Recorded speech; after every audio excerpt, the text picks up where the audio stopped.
ہم نے اپنے اسٹڈی سرکل میں یہ کافکا کی جو مشہور کہانی ہے ہنگر آرٹسٹ، اس کو 3-4 مرتبہ پڑھا یا پڑھنے کی کوشش کی، اور اس میں مشکل یہ پیش آئی کہ لفظ بلفظ پڑھنا وہ خود میری گرفت میں بھی نہیں آ رہا تھا، اور جو حضرات بیٹھتے تھے ان کی بھی گرفت میں، اور وہ بار بار جیسے لگتا تھا رکاوٹیں آتی ہیں، اور وہ مطالعے کا جیسے بہت زیادہ مبتدیانہ طریقہ لگنے لگا۔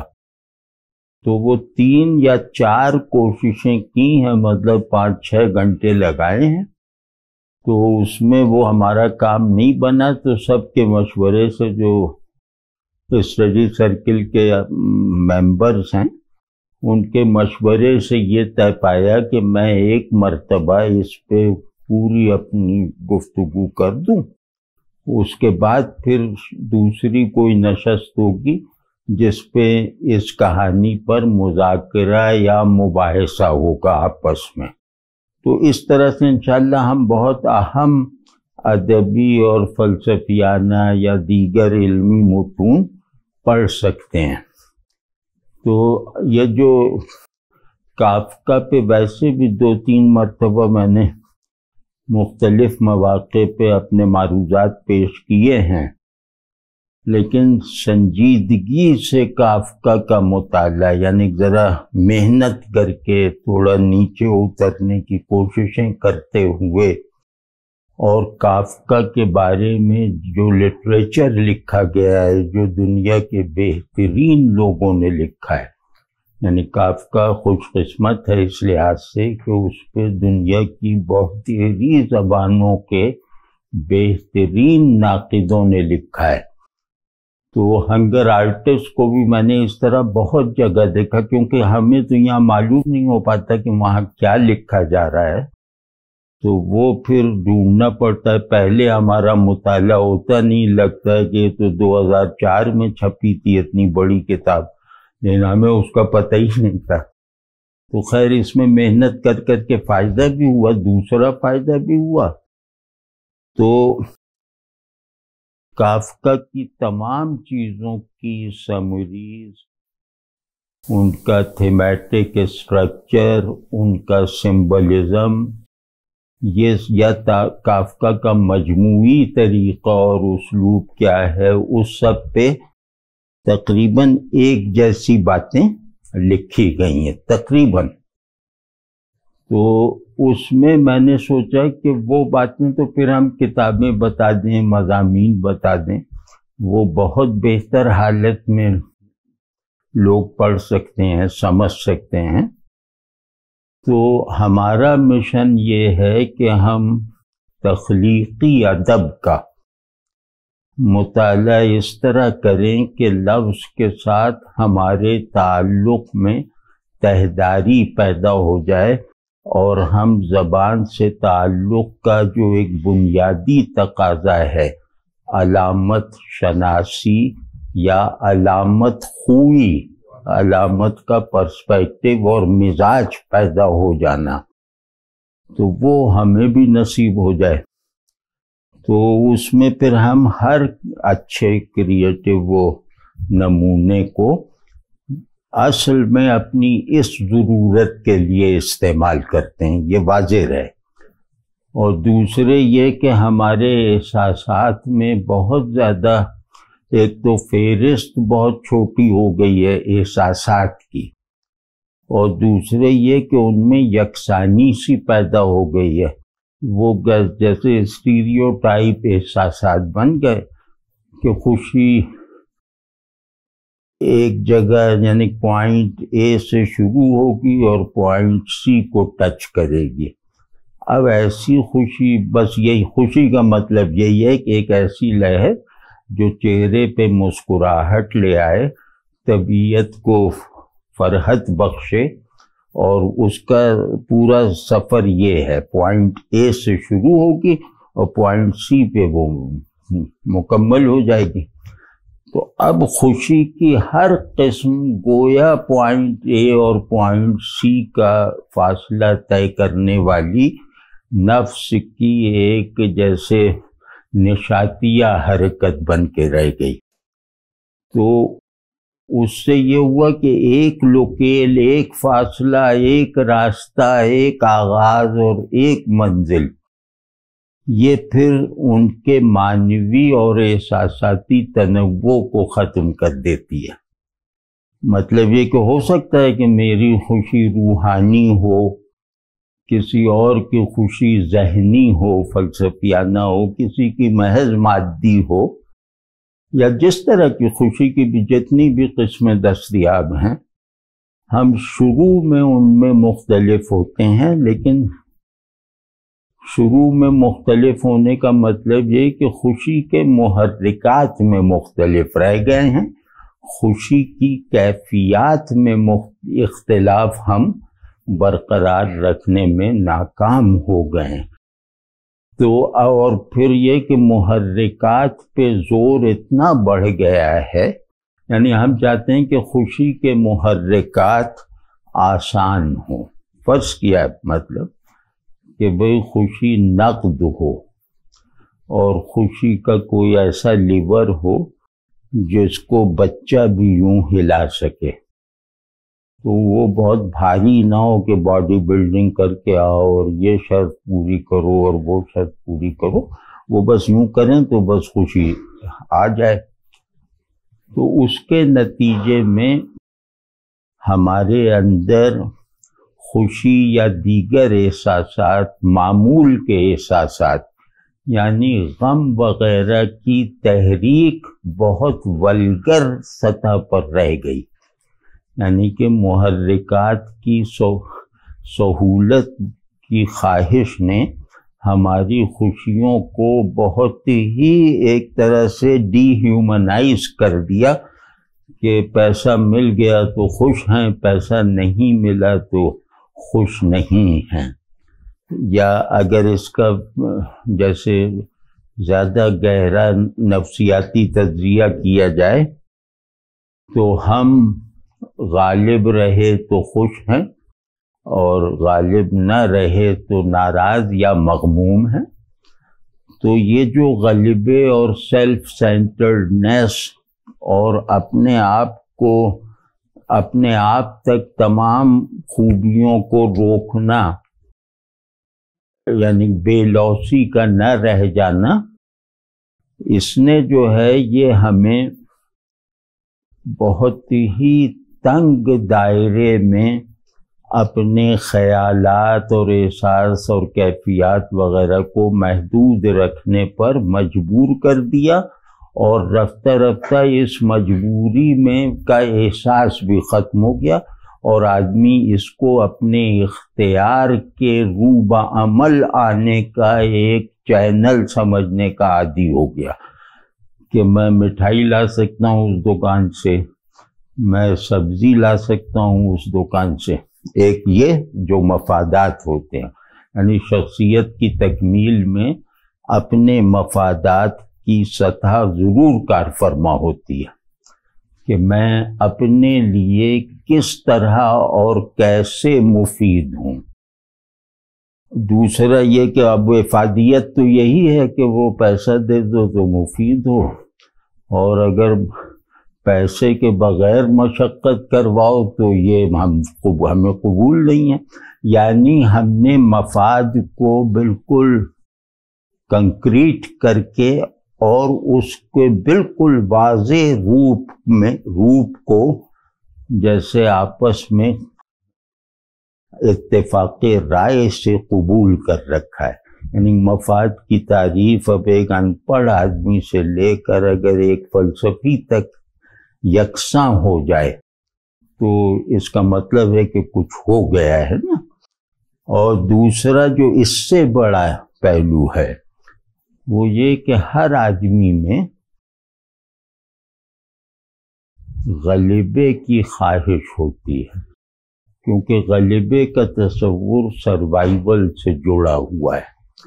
تو آدمی کی جو حص بقا ہے وہ اس کی سب سے قیمتی طاقت ہے، اور اس حص بقا ہی سے بڑے بڑے علمی، بڑے بڑے مثبت یا منفی کارنامے وجود میں آتے ہیں۔ تو یہ پاور جو یعنی یہ ظاہر ہے کہ بقا کی کوئی بھی خواہش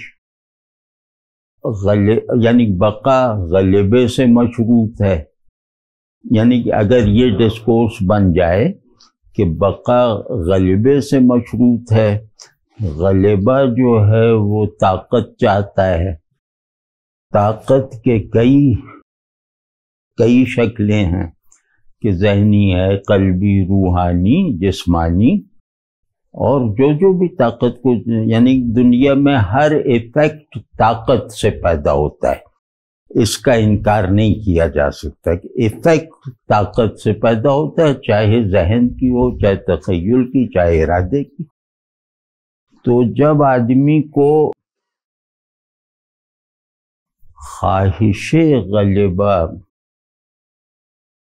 بار بار تنگ کرتی ہے نا کہ میں غالب رہنے کے تقاضوں کو پورا کرنے میں کامیاب ہوں یا نہیں، تو وہ پھر کامیاب نہیں ہے، یا طاقت کا وہ ایک بہت محدود سا تخریبی تصور رکھتا ہے، یعنی طاقت کی ڈسٹارٹڈ فارم ہے دیوار گرانے کی طاقت، اور جیسے فطری صورت ہے دیوار اٹھانے کی طاقت۔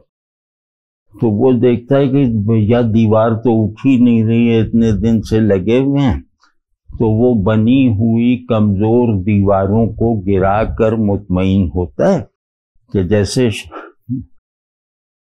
کمتر سطح شعور کاشتکاری میں دلچسپی نہیں پیدا کر پاتی، کیونکہ اس میں وہ پیشنس نہیں ہوتا، یا وہ پیشنس اور پیشن کی آئیڈینٹی جو احساساتی آئیڈینٹی ہے اس تک نہیں پہنچا ہوتا، تو پھر اسے کے لیے فصل اگانے سے بہت اچھا جیسے اطمینان کا طریقہ ہے فصل جلا دینا۔ تو وہ پھر اس میں یہ بھی ہوتا ہے کہ فصل جلانے میں تو ایک تیل کی بوتل اور 10 منٹ، فصل اگانے میں وہ دیکھ رہا ہے کہ کتنے مہینے لگے۔ تو اس کا مطلب یہ کہ وہ کمزور مغلوب ڈھونڈتا ہے، وہ کمزور مغلوب کیا ہے کہ میں آپ سے عہدے میں بڑھ جاؤں، میں آپ سے زیادہ خطرناک ہو جاؤں، ڈراؤنا ہو جاؤں، اور بس صرف ان حالات کے آگے کھڑا ہوں جن حالات کو نہایت آسانی سے بدل سکنے کی طاقت ہر انسان کو حاصل ہے، لیکن وہ اپنے شعور کی سطح کے مطابق اس طاقت کو نظر انداز کیے رکھتا ہے، یعنی اس پر استعمال میں آنے کی پابندی لگائے رکھتا ہے۔ ہم جس طاقت کے استعمال پہ پابندی فطرت نے لگا رکھی ہے، فطرت سے مراد انسانی فطرت، ہم اس طاقت کی زنجیریں کھول کر اور چھوٹے چھوٹے شکار کر کے، یعنی چھوٹے چھوٹے مغلوب چن کر، ہم گویا اپنی حصے غلبہ یا حصے بقا کی تسکین کر لینے کے عادی ہو جاتے ہیں۔ اب یہ صورت ہے ماڈرن ورلڈ کی، جدیدیت کی نظریاتی ساخت سے لے کر اس سے پیدا ہونے والے بالکل ہائی اسکریپرز اور انتہائی پیچیدہ ٹیکنالوجی اور کائنات کو تسخیر کر دینے کا ایک جیسے تخیل اور اس کا واہمہ پیدا کر دینے کی صلاحیت، اس نے انسان کو اگر انسان مطلب انسان سے مراد یہ کہ ایک مطلب دا مین، اس کو مختلف قسم کے نئے احساسات اور خیالات میں جھونک دیا ہے، یعنی کہ ہر آدمی اس میں اس بھاڑ میں پھینکا گیا ہے۔ اب اس میں یہ ہے کہ اکثر لوگ جو ہیں وہ ناسا کی دوربین کی تصویر دیکھ کر اپنے گھر کی حالت میں جو تصویر نہ بننے والی صورتیں ہیں ان پر راضی ہو جاتا ہے. یعنی وہ خارج میں ابہام دیکھ کر، خارج میں دوربین سے پیدا کیے ہوئے پیٹرنز اور نئے نئے رنگ اور جیسے بہت ہی براڈر اسکیل پر بنی ہوئی کسی پینٹنگ کی طرح دیکھ کر وہ حقیقی مشہود، حقیقی منظر سے لا تعلق ہو جاتا ہے اور اپنی آنکھ پر، اپنے ذوق پر اور اپنے ذہن پر اعتماد کمزور پڑ جاتا ہے. اب آپ خود مطلب ہم دیکھیں کہ ہبل نے فلاں تصویر 4 ارب نوری برس کے فاصلے پہ کھینچ دی ہے، تو ہم میں یہ سوال پیدا ہی نہیں ہوتا کہ یہ کیسے کھینچی ہے. یعنی 4 ارب اگر دنیا سب سے تیز رفتار سے بھی جایا جائے تو 4 ارب نوری برس، 4 ارب برس لگیں گے نا. تو اب یہ پہلا ایک اٹھنا چاہیے تھا، جیسے ایک وہ الجھن یا ایک جذبہ یا ایک شوق، جس پہلو سے بھی، یا تجسس، یہ سوال اٹھانا چاہیے تھا، ہمارے اندر اٹھنا چاہیے تھا اور ہمارے لیے غلط صحیح سے قطع نظر اس کا ایک تسلی بخش جواب پیدا ہو جانا چاہیے تھا، جو چاہے مشترک نہ ہو. لیکن ہم یہ دیکھ رہے ہیں کہ سائنس نے کائنات کو حیرت کدہ تو بنا دیا، لیکن حیرت کی جو ساخت ہے وہ ذہن انسانی سے کھرچ دی. یعنی حیران ہونے کے کیا معنی ہیں وہ ان سب چیزوں نے جیسے مٹا دیے لوح فطرت پر سے. تو اب ہم گویا جو جانتے ہیں یا جو دیکھ چکے ہیں، جس پر ہمیں اعتماد ہے کہ یہ ہے اور ایسا ہے اور اتنا ہے، ہمیں ان تینوں زاویوں سے ماورائے علم و حواس کائنات کے بارے میں گویا ایک مشاہداتی تیقن حاصل ہے. اب اس تیقن کی کوئی فلسفیانہ حیثیت ہے، لیکن یہ کہ ان سب مناظر سے حیرت پیدا ہونا، اور حیرت وہ نشاتیہ بھی ہو سکتی ہے، بے بسی والی بھی ہو سکتی ہے، یا اپنی 1000 طرح کے ریئیکشنز کی صورت میں ہو سکتی ہے، لیکن ہمارے اندر وہ بالکل نہیں پیدا ہوئی. حتیٰ کہ جدید شعر و ادب میں وہ حیرت ٹرانسفر نہیں ہوئی.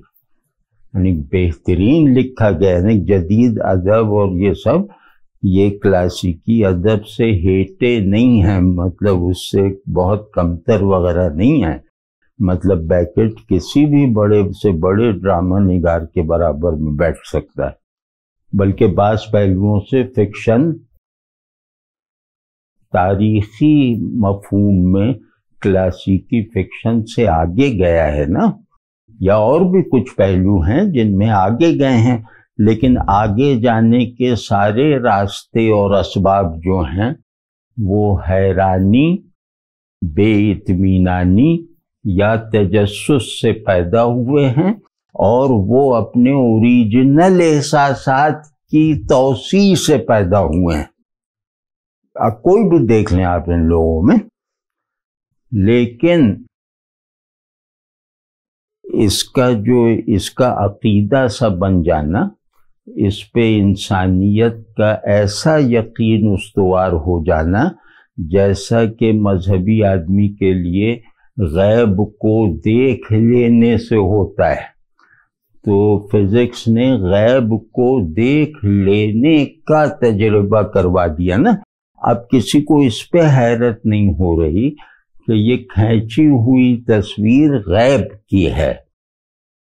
تو یہ غیب اور شہود اور غیب کا ظہور یا غیب کا انعکاس، ان ٹرمز میں کسی نے نہ اسے محسوس کیا، کیونکہ محسوس کیا ہوتا تو یہ لٹریچر میں ضرور آتا، یہ نفسیات میں ضرور آتا، یہ سماجیات میں ضرور آتا. یعنی انسان کی نفسیاتی ساخت اتنی زیادہ بدل جاتی کہ اس کی تمام فیکلٹیز کا مطالعہ کرنے کے نئے ذرائع پیدا ہوتے.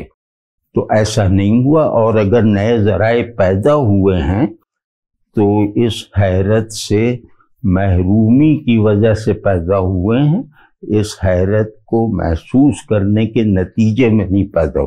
یعنی نفسیات امراض نئے دریافت کر سکی ہے، صحت کے نئے مظاہر اور محرکات اور اصول نہیں ڈھونڈ سکی. یعنی صحت ان کی بالکل صحافیانہ سی ہے، 4 لائنیں لکھ دیں، اور میرے امراض اگر پوچھیں گے تو اس کے لیے 1000 صفحے وہ لکھ دیتے ہیں.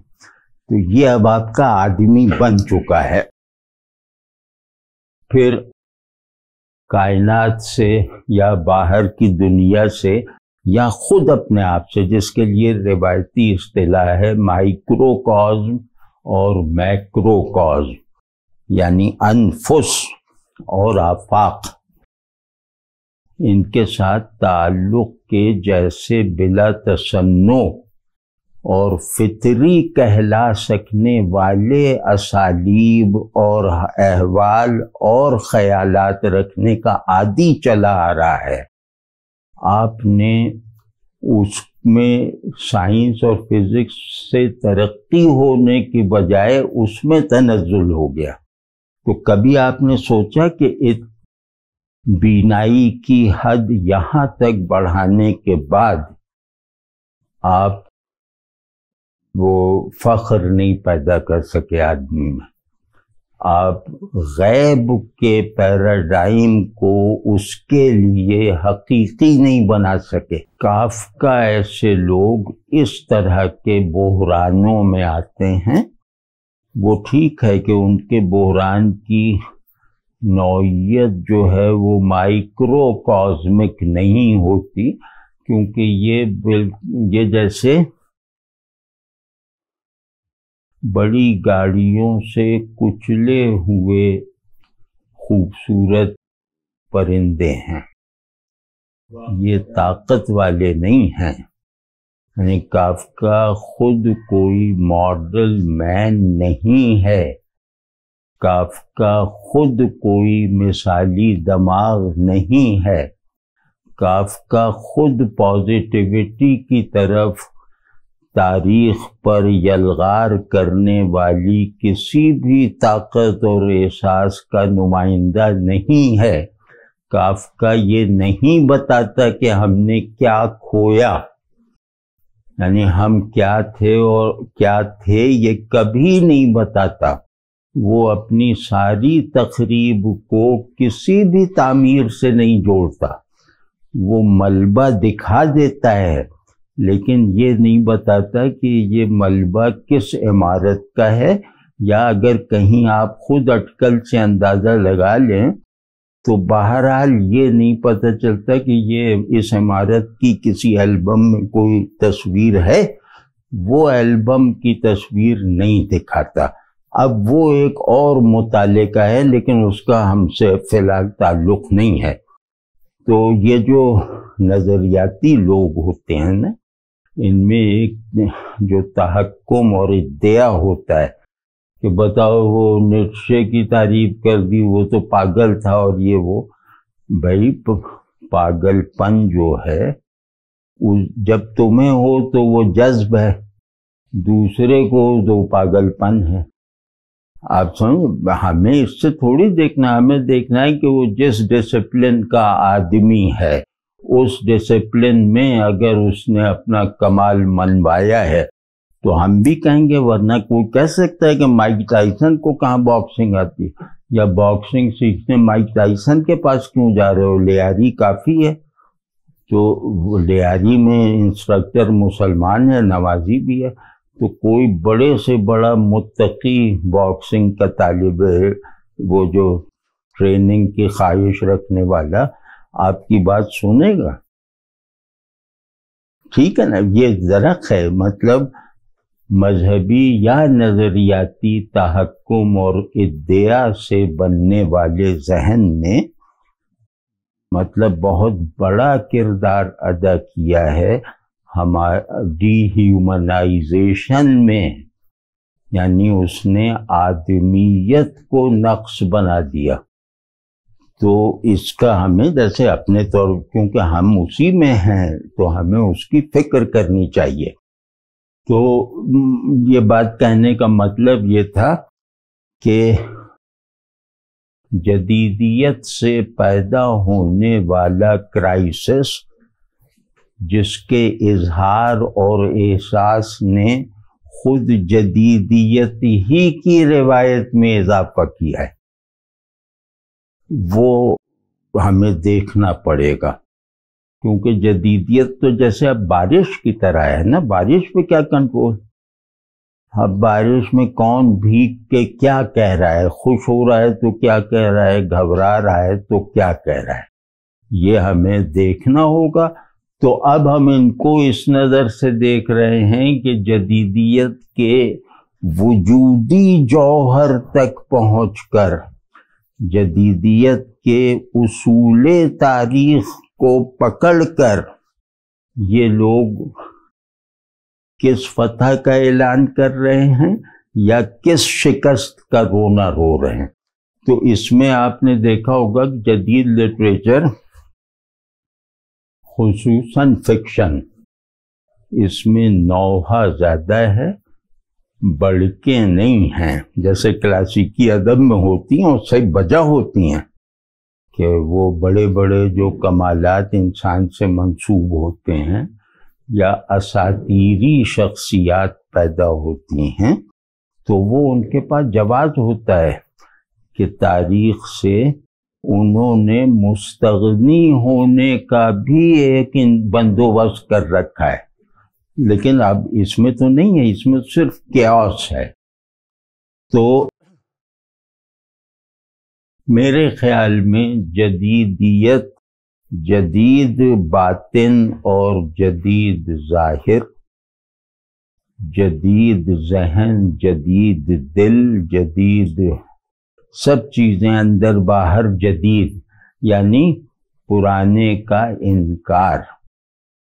تو اس نے کیا نتائج مرتب کیے ہیں؟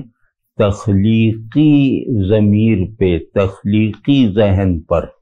یہ اگر دیکھنا ہو تو اس کا ایک بہت بڑا نمائندہ کافکا ہے۔ آپ جدیدیت کو، جدیدیت ایک کیوس ہے، یعنی ہم جو اس کو دیکھ کے سمجھ رہے ہیں کہ جدیدیت ایک کیوس ہے جو عدم کو بھی خالص نہیں رہنے دیتا اور وجود کو بھی۔ عدم کی قطعیت بھی اس نے ڈھانپ رکھی ہے اور وجود کی حتمیت بھی چھپا رکھی ہے۔ یہ دونوں ایک دوسرے میں گھلتے ملتے رہتے ہیں۔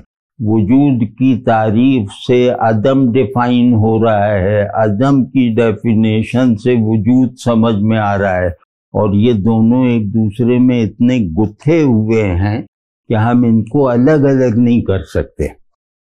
تو جہاں اس طرح کے ڈیوائڈز، جو پرنسپلز میں جو ڈیوائڈ ہوتا ہے، یہ جہاں بلر کر جائے یا جہاں ختم ہونے لگے یا جہاں پرسیو نہ ہو پائے، بلکہ جہاں وہ ٹھیک سے محسوس، آنکھ اس کو جس طرح دکھا رہی ہے، آنکھ کے دیکھنے سے احساسات پر جو تاثر مرتب ہوتا ہے وہ ایک پوری روایت رکھتے ہوئے جب ہم آج آنکھ کا کردار اور آنکھ اور اس سے متعلق احساسات کا ربط دیکھتے ہیں تو ظاہر مایوسی ہوتی ہے۔ کچھ بھی نہیں ہے، آنکھ نے صرف دیکھ لیا، دیکھا ہوا احساسات میں گہرائی یا ایک ارتعاش نہیں پیدا کر رہا۔ اور آپ رفتہ رفتہ دیکھ لیجئے کہ پہلے ہم لوگ قبرستان کے قریب گزرنے سے ڈرتے تھے، جوانی میں مطلب یہ نہیں اب قبرستان میں بیٹھ کے سگریٹ پیتے ہیں، وہاں کسی کو خفیہ موبائل کال کرنی ہو تو رات بھر وہاں بیٹھے رہتے ہیں۔ قبرستان میں مطلب ڈر قبرستانی کا ختم ہو گیا۔ اب آپ کو یہی نہیں معلوم کہ ڈر کہتے کسے، آپ کو ڈر صرف فکر کی حد تک رہ گیا کہ یار یہ نقصان ہو جائے گا۔ وہ جو ایک ڈرنا ہوتا ہے نا کہ اندر ایک ٹھنڈا کرنٹ دوڑ جائے، اس کا مطلب تمام احساسات کی جیسے ہمہ گیری جو ہوتی ہے، احساسات کا جو غلبہ ہوتا ہے، اب اس کا نام و نشان نہیں رہ گیا لوگوں میں۔ تو یہ سب اگر ہمیں پوری نفسی کلیت کے ساتھ اور سماجی قطعیت کے ساتھ سمجھنا ہے اس پورے کیوٹک نظام کو، تو میرے خیال میں کافکا بہت ہی عمدگی سے ہمیں سمجھا نہیں سکتا، ہمیں ایکسپیرینس کروا دیتا ہے۔ اور اس کو پڑھنے سے ایک بہت بڑا فائدہ ہوتا ہے، اور وہ فائدہ یہ کہ آدمی کو جیسے تجربہ ہو جاتا ہے کہ وہ کتنا غیر آدمی بن چکا ہے۔ اگر آپ کو یہ دیکھنا ہو کہ میں کتنا آدمی رہ گیا ہوں، یہ بھی یعنی کوانٹیفائی کریں تو یہ بھی کافکا آپ کو دکھا دے گا، لیکن یہ اصل جو کوانٹیفائر ہے وہ یہ ہے کہ آپ کتنا آدمی نہیں رہ گئے۔ یہ گویا پورے کلینکل انداز میں آپ کو سمجھا دے گا، یہ گویا آپ کے باطن کی وہ ایکس رے رپورٹ بنا دیتا ہے۔ تو اب یہ میں نے جب پڑھا تھا، ہم نے پہلی جو نشست کی تھی ہنگر آرٹسٹ پہ، تو اس میں نے جیسے اس کے زیر اثر ہو کر پڑھنے سے اس کا اثر ہوا مجھ پہ تو میں نے اس کو اپنے ان الفاظ میں لکھا۔ وہ میں نے چاہا کہ میں پرانی تنقیدی آ رہا ہے یا ایسا نہ ہو کہ اب تو ہر چیز وہ کیا AI اور اس میں ملتی ہے، تو میں اس فضا میں رہ کر معلومات کی فضا میں رہ کے بات نہ کروں، یعنی کسی اس طرح کے ریڈی میڈ سمری اور تشریح سے جتنا فاصلہ رکھا جا سکے وہ رکھوں۔ تو وہ یہ میری جیسے میرے تاثرات ہیں، جس کو میں نے جیسے وہ اس وقت سے کہ وہ انگریزی میں پڑھ رہے تھے، اسی وقت جیسے یہ اندر سے مرتب ہو رہے تھے۔ تو یہ جو ہنگر آرٹسٹ ہے، اس میں جو جواہر ہیں، جواہر یعنی ایسنسز، وہ اس کی ایک فہرست ہے۔ اس میں یہ کہ یہ ٹریجڈی ہے، اور یہ ٹریجڈی بھی ایبسرڈ ہے۔ اب یہ خود اپنی جگہ اتنا بڑا المیہ ہے، آدمی اپنی خوشی کو بے معنی ہوتے ہوئے دیکھ سکتا ہے، اپنے غم کو بے معنی ہوتے ہوئے نہیں دیکھ سکتا۔ ٹھیک ہے نا، آدمی کا نظام ایسا ہے۔ تو یہ آپ کو جدیدیت سے پیدا ہونے والی ٹریجڈی کو دکھا دیتا ہے، اس کے پورے بھیانک پن کے ساتھ اور ڈس انٹرسٹڈنیس کے ساتھ، کہ فاصلہ رکھتا ہے، ڈیٹیچمنٹ، مطلب جیسے بس رپورٹر کوئی اخبار کا آپ کو بتا رہا ہے، اور اندر ہونے والے حالات کو بھی یوں لگتا ہے جیسے رپورٹ کر رہا ہے، یعنی اس کے فائدے اور نقصان اور یہ اور وہ سب حصے جیسے کند ہو چکی ہیں، دماغ شل ہو چکا ہے، اور آپ سمجھیں کہ ایک روبوٹک سروے اور انالیسس ہے یہ کافکا، ہر جگہ پر، مطلب جہاں جہاں بھی یہ ہے۔ تو اس ہنگر آرٹسٹ کے جواہر، یعنی کہ اس کے جو 7 ستارے فرض کیا عقد ثریا جو کہتے ہیں نا، تو 7 ستاروں کا گچھا، تو کافکا نے جو آسمان نہیں، یہ اب ہم نے اب کافکا تو آسمان سے ذرا کم ہے، تو اس نے جو آسمان میں دیکھا اور بنایا ہے وہ 5 چیزوں کا گچھا ہے، وہ 5 بادلوں کی بجلیاں ہیں، تو وہ یہ ہیں: بینگ از سفرنگ، کیونکہ اس کا انداز یا اس کا پورا جو سبسٹنس ہے نا وہ ایگزسٹینشلزم میں منتقل ہوا ہے، تو ہم ایگزسٹینشیل اصطلاحوں میں اس کو زیادہ بہتر طرح سے، تو یہ سب جیسے سارتیرین یا اس طرح کی باتیں. بینگ از سفرنگ، اب یہ فیصلے ہیں، جیسے کافکا نے لوح تقدیر میں یہ 5 پوائنٹس لکھے ہیں کہ بینگ از سفرنگ، لیکن یہاں کوئی چیز کرسٹلائزڈ نہیں ہے، یہاں کوئی چیز قطعی نہیں ہے، ہر چیز پیراڈاکسیکل ہے، پیراڈاکس بننا کوالیفائی کیے بغیر، کیونکہ پیراڈاکس میں رادر نہیں آتا، ٹھیک ہے نا. تو اب یہ کہ بینگ از سفرنگ، بس ٹھیک ہے کہ زندگی دکھ اٹھانا ہے، زندگی دکھ جھیلنا ہے، زندگی دکھوں میں طمانینت کے ساتھ رہنا ہے. اب یہ اسی وجہ سفرنگ جہاں جہاں لکھا ہے نا وہ ایس بڑا کر کے لکھا ہے، رادر. اب یہ پوری بات ہے، اگر یہ بات حقیقت ہوتی تو یہاں رادر کا لفظ نہیں آ سکتا تھا. حقیقت میں تو ایک ایبسلیوٹنس ہوتی ہے، ایک وہ تحکم ہوتا ہے. اب یہ کافکا آپ کو یہ سجھاتا ہے کہ پرنسپل کا بیان بھی 2 لخت ہوگا. رادر 2 لختی ہے نا، کہ اس کا اس سے تعلق نہیں ہے. تو اب یہ ہم نے مانا، اور اس کو مانتے ہوئے اب ہم رادر کہہ رہے ہیں، بلکہ سفرنگ از بینگ، کہ دکھ جھیلنا ہی ہونا ہے، ہونا دکھ جھیلنا ہے. یہ یعنی آپ گوتم بدھ کے پرسپیکٹو میں اگر دیکھیں تو کہے گا کہ ہونا دکھ جھیلنا ہے، لیکن وہ یہ نہیں کہے گا کہ دکھ جھیلنا ہونا ہے. تو وہ کہے گا کہ ہونے کو اس کی حقیقت تک پہنچانا ہے تو دکھوں کی زنجیریں توڑنی ہیں. اس نے وہ ٹرانسینڈنس وہ کر دی، اس کو انکار کر دیا. یہ ذرا ذہن میں رہے، یہ ہنگر آرٹسٹ کے تھیمز ہیں، یہ پورے کافکا پہ تبصرہ نہیں ہے. اب ہے آرٹ از سفرنگ، پھر یہ آگے کہ رادر سفرنگ از آرٹ. اب نہ اے نہ دی، ہاں. تو اب بینگ آرٹ ہے، اس کو ذرا محسوس کریں.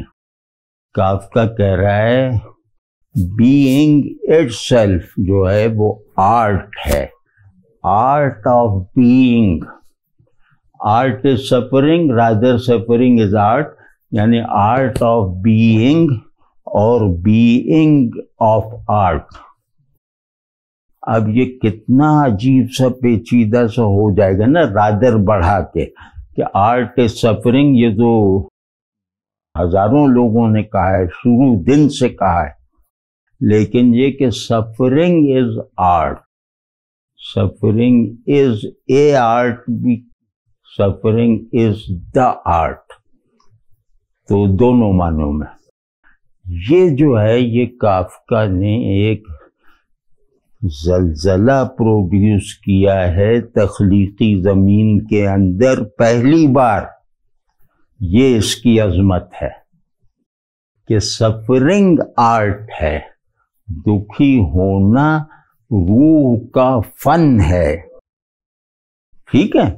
اب یہ کیونکہ سفرنگ جو ہے ہنگر آرٹسٹ کا اس میں اعظم ہے، یعنی سفرنگ ہی پر ہے یہ، یعنی یہ سفرنگ کے مختلف گوشے گہری فلسفیانہ بصیرت کی رہنمائی کرنے کی حد تک بھی کھولتا ہے اور احساسات کی انتہا تک پہنچا دینے والی وہ طاقت بھی آپ کو فراہم کر دیتا ہے۔ تو suffering attracts the non-sufferers and non-suffering attracts the sufferers۔ Attraction کا اس میں کہانی میں لکھا ہے تو اس حوالے سے۔ اب یہ بات میں کم از کم اپنے مطالعے کی حد تک کہہ سکتا ہوں کہ ساری تاریخ افکار، ساری تاریخ اقوال میں پہلی مرتبہ ہے۔ یعنی بعض اقوال ہوتے ہیں نا، وہ کیا نام ہے، کنٹینشنز وغیرہ، وہ بہت ملتی ہیں، نیٹشے کی عجیب عجیب ہیں، آسکر وائلڈ نے بہت زبردست لکھا ہے ایک صنف بنا کر۔ یہ کہنا آپ نے پہلی مرتبہ سنا، ہم نے پہلی مرتبہ جاننے کی کوشش کی اور جاننے کی کوشش میں ناکامی کو محسوس کرنے سے جو ہے اس کی تلافی کی۔ ہم نے ذہن کے خلا کو احساس سے بھرا ہے، ٹھیک ہے، مطلب یہ کسی بھی اسکیم میں نہیں ہے کہ ذہن میں یہ آ سکے۔ سفرنگ دکھ سکھ والوں کو کھینچتا ہے، اور یعنی سکھ کیا ہے؟ دکھ سے محرومی، اور دکھ سکھ سے محرومی نہیں ہے۔ دکھ کو اپنی تعریف کے لیے سکھ کے حوالے کی ضرورت نہیں ہے۔ سکھ کو اپنی ہر تعریف میں دکھ کا حوالہ لازماً درکار ہے، ورنہ سکھ سمجھ میں نہیں آئے گا۔ اب واضح نا کہ مستقل قدر دکھ ہے، سکھ اس کو بعض مرتبہ پروفین بنا دیتا ہے۔ تو سفرنگ وہ کہ جن کو دکھ نہیں ملا، دکھ انہیں اپنی طرف کھینچتا ہے، یعنی دکھ میں اتنی کشش ہوتی ہے کہ وہ سکھ رکھنے والوں کو احساس جرم میں مبتلا کر دیتا ہے، اور دکھ اصل میں وہ ہوتا ہے جو سکھ میں رہنے والوں کو احساس محرومی میں مبتلا کر دے۔ تمہارا دکھ ایسا تو ہو نا۔ اور پھر اس کے ساتھ ہی کہ دکھ سے محرومی یہ سفررز کو اٹریکٹ کرتی ہے۔ اب یہ جو میں کہہ رہا ہوں یہ ہے جو تاریخ خیالات میں یا تاریخ محملیات کہہ لیں، تاریخ احساسات کہہ لیں، تمام لسانی فقروں میں یہ پہلی بار آیا ہے، اور یہ کافکا کی وجہ سے ہے۔ یعنی کافکا ایک حقیقت کو منقلب کر کے اس حقیقت کو مکمل کر رہا ہے۔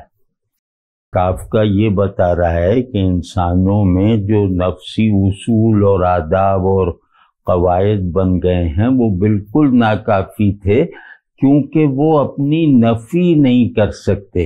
ایک بات یاد رکھنی چاہیے کہ چیزیں اگر اپنے تضاد سے بالکل ہی خالی ہو جائیں تو وہ بے کشش بھی ہو جاتی ہیں اور بے معنی بھی ہو جاتی ہیں۔ آدمی بہت دیر تک ذہن میں انہیں نہیں رکھ سکتا اور بہت دیر تک ان سے کوئی احساساتی تعلق برقرار نہیں رکھ سکتا۔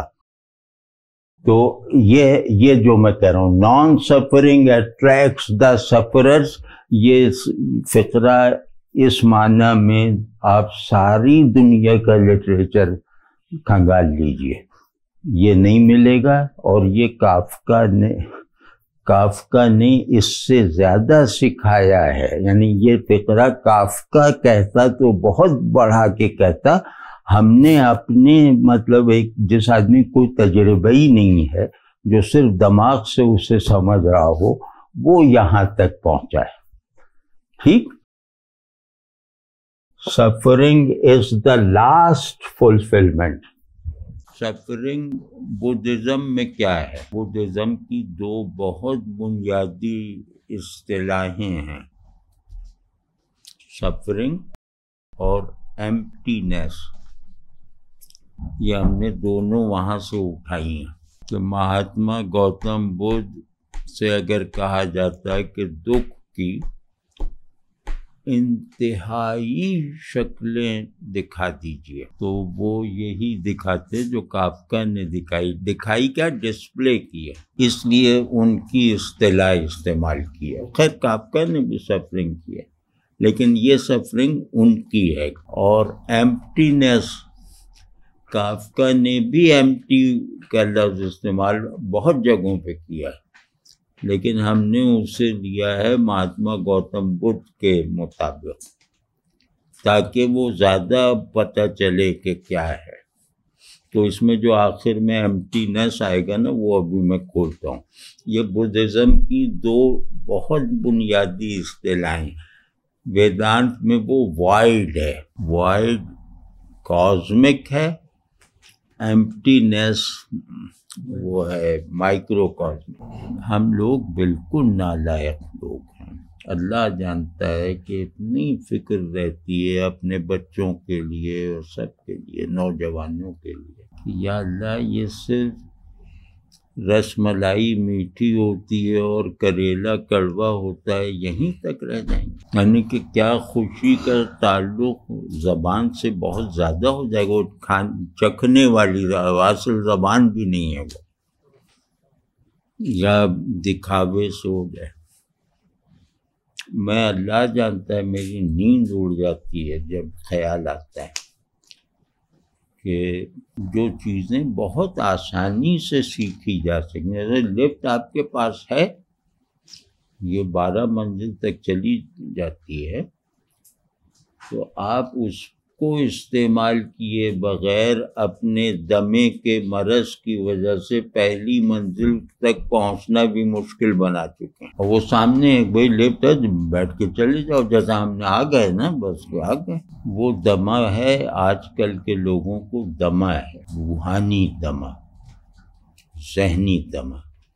ان کا فوکس نہیں رہ گیا ہے، ایک ایک منٹ کا فوکس رہ گیا ہے، سانس اکھڑ جاتا ہے اور کوئی سنجیدگی نہیں رہ گئی ہے سوائے ان چیزوں کے جس میں ذہن غائب ہو جاتا ہے. یہ جو کمپیوٹر وغیرہ والے ہیں نہیں، بڑے مصروف نظر آتے ہیں دیکھنے میں، یہ سب کچھ غائب دماغی سے ہوتا ہے. جیسے ڈرائیونگ آپ زیادہ کرتے ہو نا تو وہ بالکل لاشعوری طور پہ آدمی گاڑی چلاتا رہتا ہے.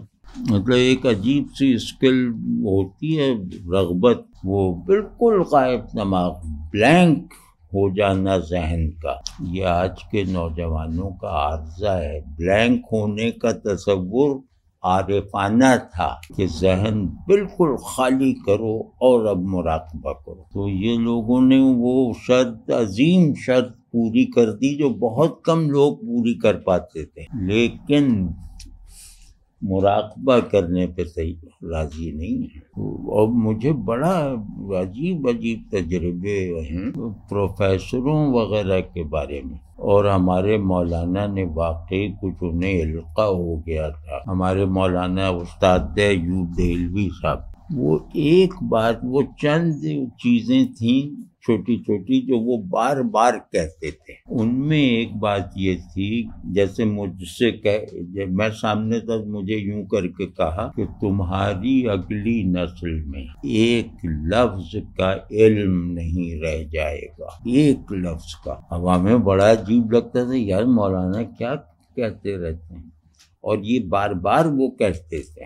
آج میں کہہ سکتا ہوں کہ جس کو بھی ایک لفظ کا علم ہے وہ یہاں آئے، یعنی میری اگلی نسل میں. جیسے اب ان لوگوں تک اشارہ نہیں کر رہا کہ وہ، لیکن بہرحال جس کی عمر 30 سال کے نیچے ہے وہی ہماری اگلی نسل ہے نا، وہ آ کے صرف یہ بتا دے کہ وہ اپنی مادری زبان کے ایک لفظ کا بھی علم رکھتا ہے. اور یہ میں نے وہاں کیا نا ایک جگہ، تو 2-3 آئے اور پھر مان گئے کہ واقعی نہیں لمس میں ہوگا. یہ کیا بات ہے، مولانا ہی یہ بات کہ یعنی مولوی لوگ ہی اس طرح کے بے سروپا دعوے کر سکتے ہیں. ان کو انگریزی دانی پہ بہت غصہ ہے کہ اینڈ کا مطلب بتاؤ. اب اینڈ تو لفظ بھی نہیں ہے، اینڈ کا مطلب بتاؤ. تو تمہیں حرف ربط کا مطلب نہیں معلوم تو ناؤنس تو بہت دور کی بات ہے کہ اینڈ کا اسپیشیل سائز بتاؤ. یا کا کیا مطلب ہے؟ اللہ جانتا ہے کہ بغیر کسی کوشش کے سب نے یہ مانا، مطلب ہم نے زور نہیں لگایا، زور لگاتے تو وہ کافکا کی طرح کے نفسیات پیدا ہوتی، لیکن نہیں، خیر ان میں تو نہ ہوتی، وہ مطلب ڈپریشن ہو جاتا سطحی سی باتوں میں. تو نہیں، بہت ہم اب جیسے حالت نزع ہے اس کا بھی احساس نہیں ہے. اس نزع کو آپ وہ پین کلر سے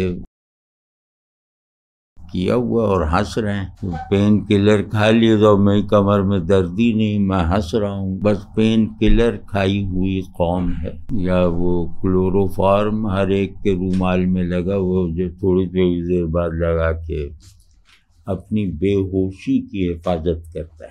نہیں، بہت اس کو میں اس طرح کہتا ہوں سب نوجوانوں سے کہ اسے اپنی غیرت کا مسئلہ سمجھو. یہ اتنی نالائقی خلاف غیرت ہے. یہ پہلے بھائی یہ سب باتیں اس لیے کر رہا ہوں کہ جب جیسے ہی ہم اس کا مضمون بتائیں گے تو آپ کو لگے گا کہ آپ اس کو پہلے پڑھ چکے ہیں. جس نے نہیں بھی پڑھا نا وہ بالکل ایسے ہی محسوس کرے گا کہ میں پڑھ چکا. ظاہر سب کو معلوم ہے کہ یہ جو انداز ہے اس میں پلاٹ وغیرہ کی حتیٰ کہ جملے اسلوب وغیرہ کی بھی کوئی اہمیت نہیں.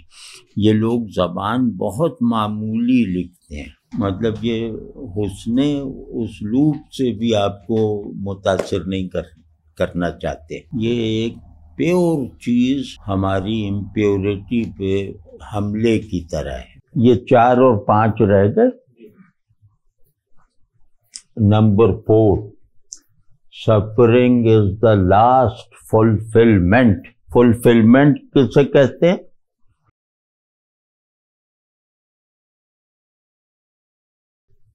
کہ پانے کا عمل مکمل ہو جانا،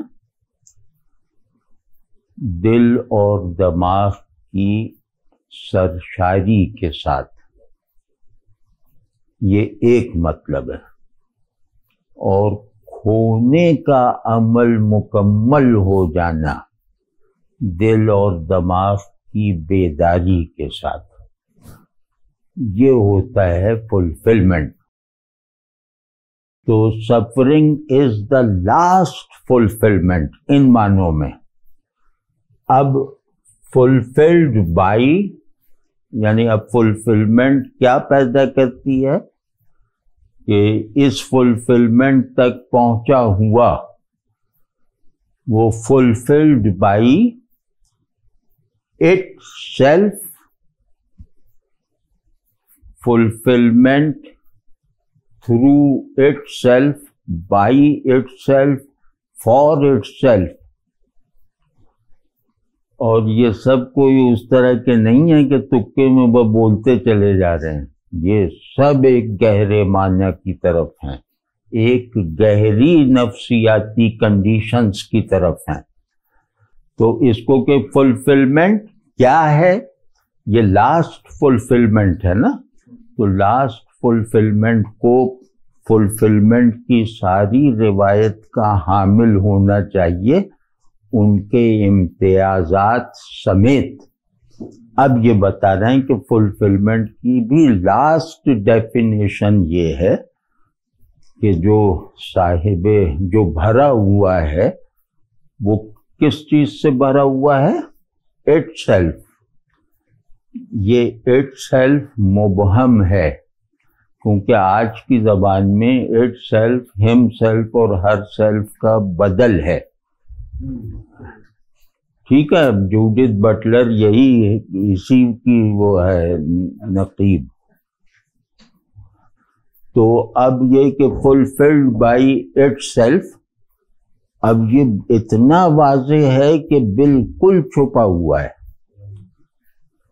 ٹھیک ہے، اب اٹ سیلف کو بھی توڑ دیا، اس کے بھی یونٹس بنا رہے ہیں. بائی اٹ یعنی سیلف ترک ہو گیا، اب صرف اٹ رہ گیا ہے. اب لاسٹ جا رہا ہے نا کہ فلفلڈ بائی اٹ سیلف، جس میں کچھ پتہ نہیں کہ یہ اٹ سیلف کون ہے، مطلب یہ کیا ہے، اور پتہ بھی ہے کہ اٹ سیلف ہے اور جہاں چاہے لگا دو. اب وہ مزید واضح کر رہے ہیں کہ اٹ سیلف شاید نہ سمجھ پاؤ، یہ بہت جنرلٹی کے ساتھ ہے. تو اب وہ ہے کہ بائی اٹ، تو اگر فلفلمنٹ بائی اٹ ہے تو اس میں سے سیلف منہا ہو گیا نا، سیلف منہا ہو گیا، اور اٹ کے پر کنسنٹریشن اٹ کو اٹ سیلف سے زیادہ وہ کیا نام ہے اینٹیفائی کرتی ہے. یار اس بات کو غور کریں تو رونگٹے کھڑے ہو جائیں کہ اٹ سیلف سے زیادہ اینٹیفائیڈ ہے، زیادہ وہ ہے کیا نام ہے سگنیفیکنٹ. اس کنڈیشن کو ذرا دیکھیں نا، اور یہ کوئی خیالی نہیں ہے، ابھی وہ دیکھیے گا کہانی. اور جس کو اس پہ کوئی مشکل پیش آئے کہ اٹ مکمل ہے اٹ سیلف کے مقابلے میں، یا اٹ سیلف کا اگلا نقطۂ تکمیل اٹ ہے، تو وہ فیمنزم کا لٹریچر پڑھے، یا وہ جو ٹرانسجینڈر والے جو ہیں. بائی اٹ، اب یہ ہے کہ بائی اٹ کو ترک کر، یعنی بائی اٹ سے ترقی کر کے بائی سیلف، اٹ سیلف سے ترقی کی، اور اس ترقی کی شرط تھی سیلف کو پیچھے چھوڑنا. اٹ تک پہنچے، اب اس اٹ سے سیلف پیدا کرنا ہے، اس اٹ سے ایک نیا سیلف ہوڈ اپنے اوپر نافذ کرنا ہے اور چیزوں پر، بائی سیلف. اور کس لیے؟ ٹو دا نتھنگنیس، تاکہ معدومیت مکمل ہو جائے، تاکہ عدم کا خوف، عدم کی خوشی، عدم سے شکست خوردگی، عدم کی بنیاد پر احساس کامرانی، یعنی یہ سب چیزیں جو ہیں یہ ان میں سے اپنے اپنے حصے کا عدم حاصل کر لو. یعنی آدمی فلفلڈ بائی نتھنگنیس ہے، اور نتھنگنیس بھی ایبسلیوٹ نہیں ہے، ریلیٹیو ہے، کیونکہ ٹکڑے کر کر کے ہم پہنچے ہیں نا. تو ایبسلیوٹ، جہاں نتھنگنیس ایبسلیوٹ نہ رہ جائے، تھنگنیس کا ایبسلیوٹ نہ رہ جانا سمجھ میں آتا ہے اور محسوس بھی ہوتا ہے، لیکن نتھنگنیس کا ریلیٹیو ہو جانا وہ مطلب بالکل ہمارے لیے تو بالکل ہی اجنبی چیز ہے نا. حتیٰ کہ واہمے میں بھی اجنبی ہے کہ ہر چیز کا عدم الگ الگ ہوتا ہے. عدم کے جیسے پاکٹس ہوتے ہیں، قسمیں ہوتی ہیں. ہمارا فلفلمنٹ، ہمارے یہاں تنوع وغیرہ جو بھی ہم اپنے پچھلے شعور سے سوچ رہے ہیں، وہ سب بے معنی ہو جاتا ہے، کیونکہ ہم ہر اچھی برے چیزوں کو اینٹیفائی، ہم وجود کے دائرے میں دیکھنے اور محسوس کرنے کے عادی ہیں نا. اب جو ہوگا وہ ہے عدم کے پرسپیکٹو سے خود کو اور دنیا کو دیکھنا. تو وہ زیادہ فلفلنگ ہے کہ میں یہ جو ہے پرنسپل آف نتھنگنیس ہے اس کو انٹرنلائز بھی کر لوں، اس کو ایکسٹرنلائز بھی رکھوں۔ اب ہے ہنگر آرٹ، یہ کافکائی کا وہ ہے، hunger art is to fulfil the emptiness. اب یہ فلفلمنٹ کا دوسرا دائرہ ہے کہ یہ ایمٹینس کو فلفل کرتا ہے، یہ نہیں کہ اس کو بھرتا ہے، یہ دھوکہ دیا ہے اس وقت کے بھرنے کا تاثر، لیکن یہ کہ ایمٹینس کو فلفل کرتا ہے ہنگر آرٹ، کیونکہ قانون بن چکا ہے کہ نتھنگنیس موجود ہونے کو فلفل کرتا ہے عدم۔ اب وہ دائرہ سکڑا ادب کا، تو ہنگر آرٹ جو ہے وہ فلفل کرتا ہے ایمٹینس کو، اور ہنگر سے واضح ہوتا ہے ایمٹینس، ٹھیک ہے نا؟ تو اس ایمٹینس کو that's the last room of, that's the last room, یعنی وہ ایک آخری گپھا ہے، آخری مسکن ہے، آخری لوکیل ہے، کس کا؟ Of the really in real. یہ بھی ہنگر آرٹسٹ کو پڑھے بغیر یہ کسی بھی ذہن میں آنے کا کوئی راستہ نہیں تھا۔ دا ریئلی ان ریئل، ایمٹینس فلفلڈ اور ریئلی ان ریئل۔ تو کیونکہ عدم وجود کا ڈیفائنر ہے، عدم ہی وجود کی حقیقت ہے، وجود واہمہ ہے، عدم ایکسپیرینسیبل ہے، وغیرہ وغیرہ، اس کو جتنے اینڈس پہ لے جا سکیں۔ تو اب یہ ہوگا کہ لاسٹ روم کیا ہے؟ یہ وجود اور ہمارے تعلق میں ہم وجود اور موجود کی لا تعلقی کے کامل ہو جانے کے نتیجے میں ان کا آخری مسکن۔ اب اس روم میں جو مکین ہوگا وہ وجود اور موجود کی نسبتوں سے اپنا بورا خالی کر چکا ہے، تب اس کو اس روم کو مسکن بنانے کی، اور پھر اس روم کا مکین بننا یا اس روم میں سمانے کی جو ہے وہ صلاحیت پیدا کرنا۔ اب آپ سوچیں یہ ایسی جگہ ہے جس میں سمانے کی صلاحیت دیکھی جائے گی۔ اب کچھ پتہ نہیں اتنی سی جگہ ہے یا پوری کائنات ہے، آپ دیکھ رہے ہیں نا؟ تو اس جگہ میں سمانے کی صلاحیت وہ اسی وقت ہوگی جب وہ ریئلی ان ریئل کو اس کا مالک مکان مانے گا، یا ہم نے سب کمروں کو، یعنی کہ شعور کے سب کمروں کو اور وجود کے تمام شعبوں کو دا ریئل سے بھر رکھا تھا، تو ایمٹینس میں اس سے ریئل سے ان سب کمروں کا قبضہ چھوڑوا دیا گیا۔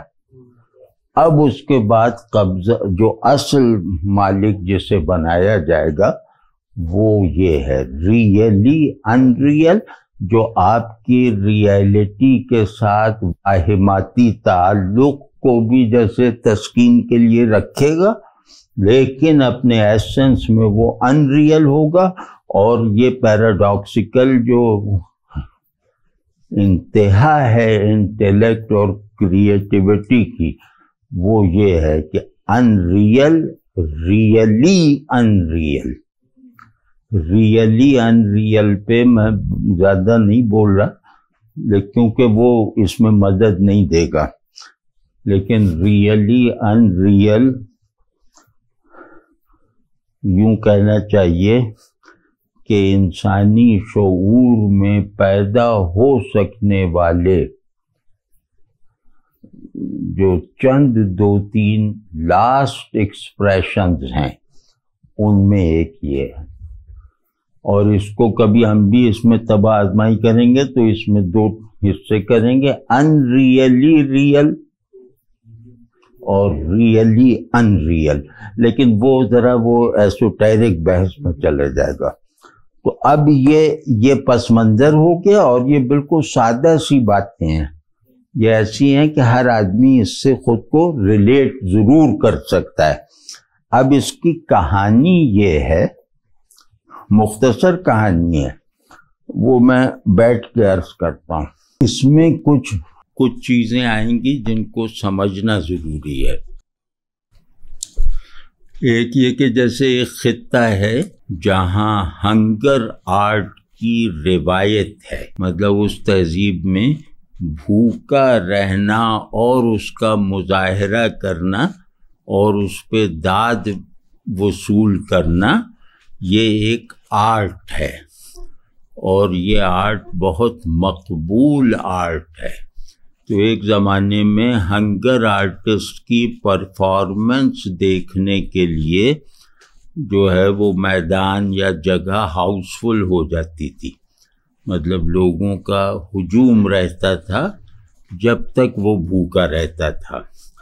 لیکن یہ کہ زمانہ بدل گیا، اب یہ کہانی کو ری نیریٹ کر رہا ہوں، زمانہ بدل گیا اور ہنگر آرٹ کی جو قدر و قیمت ہے وہ کم ہو گئی، مقبولیت کم ہو گئی، اور ہنگر آرٹسٹ ہمیشہ پروفیشنل ہوتا تھا۔ انہوں نے لکھا نا کہ during the last decades the interest in professional fasting has markedly diminished، کہ واضح طور پر وہ دھندلا گئی، کمزور پڑ گئی۔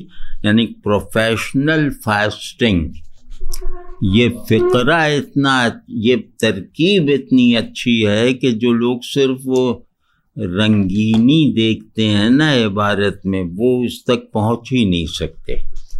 تو جو فیض کو پسند کرتا ہو بہت زیادہ، وہ اس کا لطف نہیں اٹھا سکتا، پروفیشنل فاسٹنگ۔ تو خیر، تو اب وہ جو ہے وہ روایت اور اس کی مقبولیت وغیرہ جو ہے وہ بہت کچھ اشروں سے وہ بالکل ہی جیسے حالت زوال میں ہے، قسم پرسی میں ہے۔ تو اب یہ آخری ہنگر آرٹسٹ ہے، اس انتہائی تخلیقی اور آرٹسٹک ٹریڈیشن کا آخری کامل نمائندہ اور وفادار ترجمان۔ اب وہ اس نے کیا یہ کہ ایک نمائش میں، وہ پروفیشنل ہے نا، تو ایک نمائش کے ٹھیکیدار کے ذریعے سے یا اس کے بلاوے پر اس نے اپنا ایک شو اناؤنس کیا، اور وہ شو یہ تھا کہ ایک پنجرہ رکھا گیا بڑا سا، اس میں وہ سب گھاس پھوس بچھایا گیا اس فرش کی سختی کم کرنے کے لیے، سونے اور آرام سے بیٹھنے کے لیے، اور وہ پنجرہ ہے، مطلب اس میں چاروں طرف سے نظر آتا ہے۔ تو یہ ہنگر آرٹسٹ اس پنجرے میں جا کے بیٹھ گیا، اور کسی بھی ہنگر آرٹسٹ کا سب سے زیادہ بڑا ریکارڈڈ دورانیہ 40 دن کا تھا، یعنی 40 دن ہنگر آرٹ کا ورلڈ ریکارڈ تھا۔ اس پس منظر میں اب یہ اپنے فن کا مظاہرہ کر رہا ہے، اور اس کا ارادہ یہ ہے کہ میں 40 دن کی پابندی نہیں کروں، وہ ریکارڈ کو کہہ رہا ہے کہ میں اس کی پابندی نہیں کروں گا، اور میں بس لگاتار بھوکا رہوں گا۔ اب یہ چلا گیا اپنا ارادہ بتائے بغیر۔ تو اب اس نے جا کے وہاں، جب پہلے 2-1 دن لوگ آئے اور بچے بھی اس سے کھیلتے رہے، مطلب ایک کچھ لوگوں میں جیسے ایک دلچسپی پیدا ہوئی، لیکن وہ جلدی ہی بیزاری میں بدل گئی۔ اور پھر اب کچھ لوگ بس اس لیے بھی آتے تھے کہ اس کی جاسوسی کریں، کہیں چھپ کے کھا رہا ہو تو پکڑ لیں۔ ان میں جو ہے وہ لوگوں نے 3 قصائیوں کو مقرر کر دیا کہ یار اب ہم یہ سب کیا دیکھیں، اس میں دیکھنے کا کیا ہے۔ تو 3 قصائی تھے، وہ نگرانی کرتے تھے کہ کچھ کھا نہ سکے، حالانکہ وہ سب جانتے تھے کہ یہاں کھانا ممکن ہی نہیں ہے، یہ ہر وقت روشنی میں ہے، ہر طرف سے لوگوں کی، 3 طرف سے لوگوں کی نظر میں، چوتھی طرف دیوار ہے۔ Even in the night time there were visiting hours when the whole effect was heightened by torch flares۔ اب خیر یہ لفظ ہم نہیں پڑھتے، تو اس میں جو ہے وہی جتنا میں نے بتایا کہ اس کو بہت زیادہ سیکیورٹی میں رکھا جاتا تھا، یعنی نگرانی میں، اور پھر جو ہے وہ starting into vacancy with half-shut eyes, now and then taking a sip from a tiny glass of water to moisten his lips۔ تو یہ کر کے اب اس میں جو ہے اب رفتہ رفتہ یہ ہوا کہ اکا دکا لوگ اسے دیکھنے آ جاتے تھے، اور وہ جو 3 قصائی مقرر کیے گئے تھے وہ اپنی ڈیوٹی نبھا رہے تھے، اور وہ لوگ عام طور پر قصائی ہی ہوا کرتے تھے جو اکا دکا آتے تھے۔ اور پھر یہ کہ کچھ مزدوروں کا ایک گروپ تھا جو رات میں اپنا کام کر کے اس کو دیکھنے آ جاتا تھا، لیکن وہ اپنے کاموں میں لگا رہتا تھا، چائے وائے پینا، مطلب پکنک مناتے تھے، اور اس کی طرف وہ جیسے وہ والا انہماک نہیں تھا جیسے آدمی کسی آرٹ کو اپریشیٹ کرتے ہوئے غور سے دیکھ رہا ہے، حتیٰ کہ ان کا کھانا پینا بھی اس کے اکاؤنٹ میں لکھا جاتا تھا۔ وہ پھر ناشتہ کر کے جاتے تھے اور یہ ان کو اچھا ناشتہ کرواتا تھا۔ اب اس میں جو ہے وہ رفتہ رفتہ بالکل جیسے لوگوں کی دلچسپی ہی ختم ہو گئی، اور اس کے دن جو 40 دن کا اناؤنس ہوا تھا وہ دن بھی جو ہے وہ پورے ہو گئے۔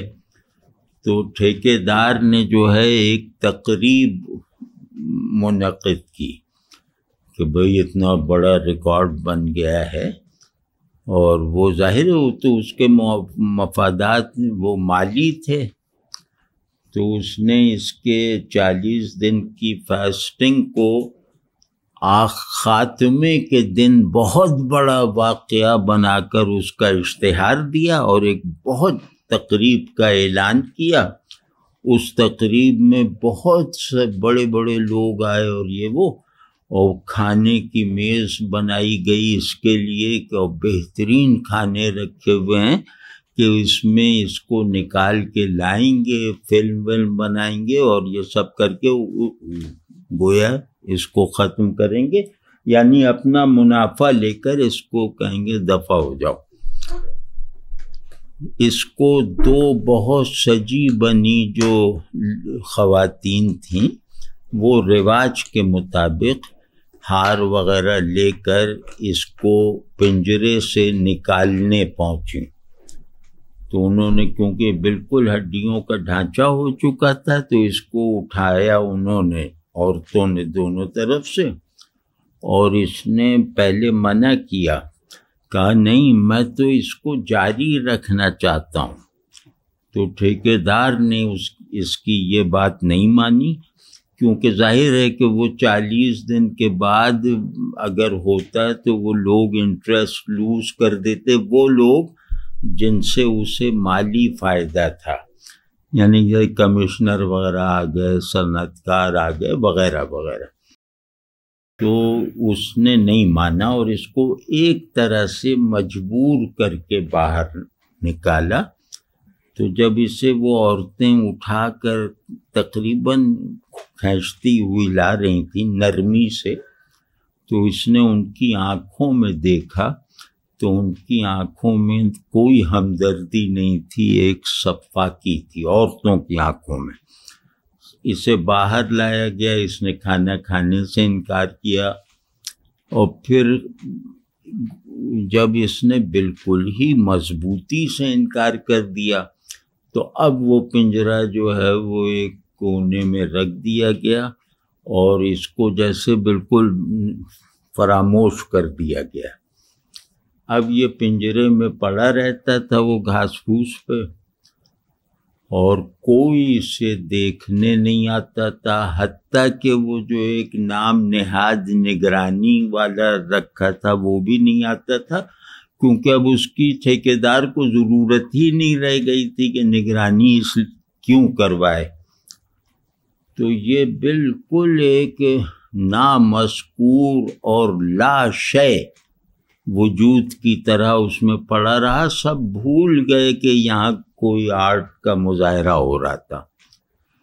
تو پھر کافی دن بعد جو ہے وہ ایک دو آدمی پہنچے، انہوں نے وہ پنجرہ جو ہے وہ اب انہوں نے لینا تھا، اس میں وہ پہنچے صفائی کے لیے کہ یہ سب گھاس پھوس صاف کر دیں تو یہاں کوئی اور چیز رکھیں۔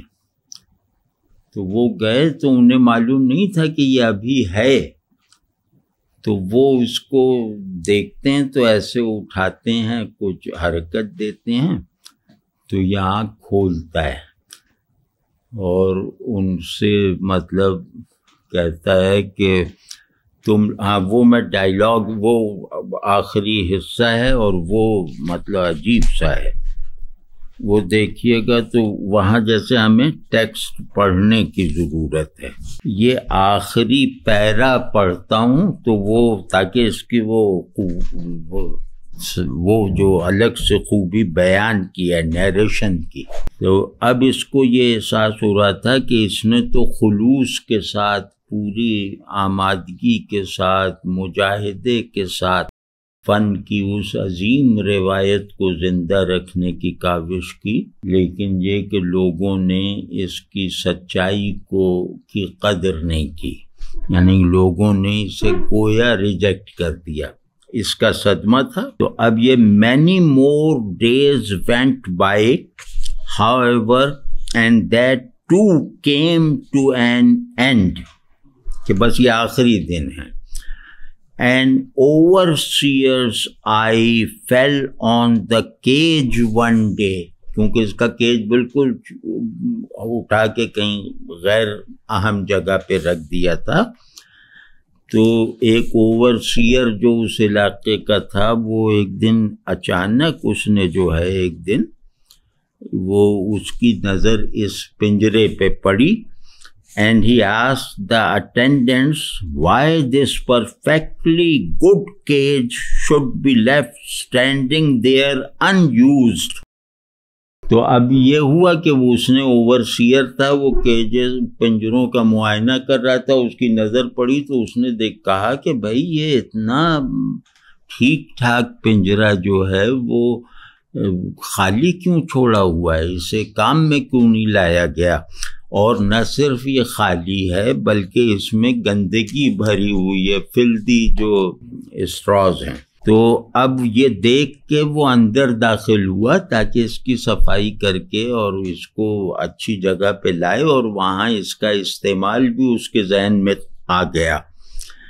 تو unused with dirty straw inside it, nobody knew، اس نے پوچھا تو کوئی نہیں جانتا، مطلب آپ سوچیں کتنے دن گزر گئے، کوئی نہیں جانتا تھا، until one man، ایک نے helped out by the notice board، کوئی نوٹس بورڈ کہیں کونے میں لگا ہوا تھا، اس آدمی نے ادھر ادھر تجسس سے دیکھا تو وہ بہت پہلے کا ایک نوٹس بورڈ لگا ہوا تھا، remembered about the hunger artist۔ اس نوٹس بورڈ سے اس کے ذہن میں آیا، پتہ نہیں کیا لکھا تھا، لیکن اسے یاد آ گیا کہ یہاں ہنگر آرٹ کا مظاہرہ ہو رہا تھا، ایک ہنگر آرٹسٹ تھا۔ They poked into the straw with sticks، وہ لوگ داخل ہوئے چھڑی سے ادھر ادھر کرتے ہوئے، جیسے گندا بھوسا سا ہے، اس کو چھڑی سے ادھر ادھر دیکھتے رہے کہ اس کے اندر کیا ہے. تو into the straw sticks and found him in it. اتنا ٹریجک فقرہ ہے جو بالکل اخبار کی خبر کی زبان کی طرح ہے کہ وہ اوورسیئر اپنے ماتحتوں کے ساتھ اندر داخل ہوا اور اس نے چھڑی سے ادھر ادھر وہ ہٹا کے دیکھا، مطلب وہ اس قابل بھی نہیں تھا کہ اسے ہاتھ لگائے جا سکے، تو وہ چھڑی سے ادھر ادھر کرتے ہوئے یہ نظر آ گیا. اب آپ سوچیں کہ یہ کتنا ہو گیا ہوگا کہ یہ جیسے اس گھاس پھوس کا حصہ معلوم ہوتا تھا. تو him and found him in it. وہ پوچھتا ہے کہ ارے تم اب تک فاسٹنگ کر رہے ہو، مطلب حیرت سے یا کچھ بھی، مطلب اس میں یہ کہنا ہی بیکار ہے کہ اس نے حیران ہو کے پوچھا، تو اس نے بالکل رپورٹ کر رہا ہے ایک واقعہ کہ تم اب تک بھوکے ہو، وہ ہنگر آرٹ کا مظاہرہ کر رہے ہو. تو when on earth do you mean to stop؟ یہ بہت بڑا فقرہ ہے. تو forgive me everybody، اب یہ اس کو ہنگر آرٹسٹ کہہ رہا ہے، یہ اس کا آخری وقت ہے. ہنگر آرٹسٹ اس سے کہتا ہے کہ بھائی میں معافی چاہتا ہوں، سب سے معافی چاہتا ہوں، اور بہت مشکل سے اس نے یہ فقرہ بولا، اور یہ فقرہ بھی صرف اس نے اوورسیئر نے کان نزدیک لا کے سنا. آف کورس سیڈ دا اوورسیئر، تو اس کے جواب میں اوورسیئر اس سے کہہ رہا ہے بالکل، اور یہ کہہ کے یقیناً، اور پھر اس کا ماتھا جیسے کھٹکھٹایا، tapped his forehead with a finger to let the attendants know what state the man was in.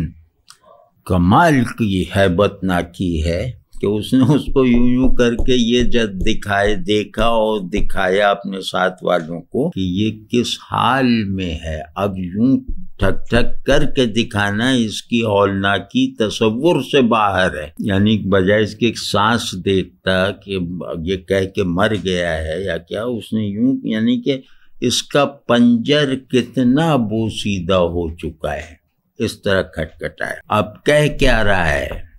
We forgive you، ہم تمہاری معافی قبول کرتے ہیں. I always wanted you to admire my fasting. اب سوال وہ کہہ رہا ہے we جب کہیں تو وہ اوورسیئر ہے، I جب کہیں تو وہ ہنگر آرٹسٹ ہے. I always wanted you to admire my fasting said the hunger artist. اب وہ کہہ رہا ہے کہ ہم تو اسے سراہتے تھے تمہارے فن کو، اور but you shouldn't admire it، لیکن تم نے اسے ایڈمائر نہیں کیا. وہ تم مطلب جو کہہ رہے ہو وہ نہیں، رسمی بات نہیں کہہ رہا، تم نے اسے ایڈمائر نہیں کیا، یعنی اس کی اس طرح تعریف نہیں کی کہ وہ میرے کانوں میں بھی پہنچتی.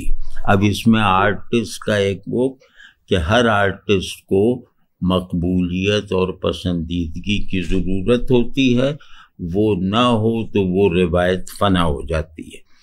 تو سردانگا well but you shouldn't admire it. اب وہ دوسرا وہ پہلو لیتا ہے کہ تمہیں تو اسے ایڈمائر کرنا ہی نہیں چاہیے تھا. اب یہاں وہ بتا رہا ہے کہ تمہارا ایڈمائر کرنا تو اور زیادہ گویا میرا آرٹ کوئی گھٹیا آرٹ ہے کہ تم اسے ایڈمائر کر سکتے ہو وغیرہ، جو بھی معنی لے لیں.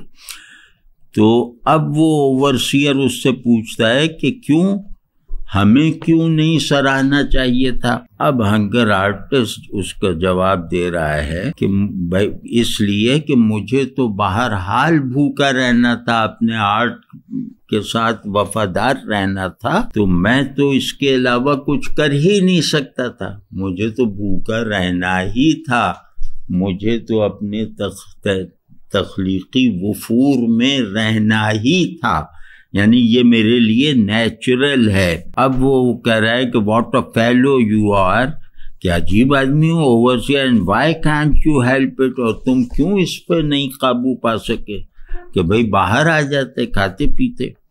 اب وہ کہہ رہا ہے کہ بیکاز مجھے کھانا نہیں ملا جسے میں پسند کر سکتا تھا، یعنی مجھے میرا پسندیدہ کھانا ہی نہیں ملا تو ظاہر ہے کہ مجھے بھوکا ہی رہنا تھا. اب یہ ایک عجیب اس میں وہ ہے کہ خوراک نہ ملے باہر تو پھر آرٹ جو ہے وہ ایک جبری تسلسل اختیار کرتا ہے دوسرے کی نظر میں، اور فطری طور پر مسلسل رہتا ہے آرٹسٹ کے یہاں.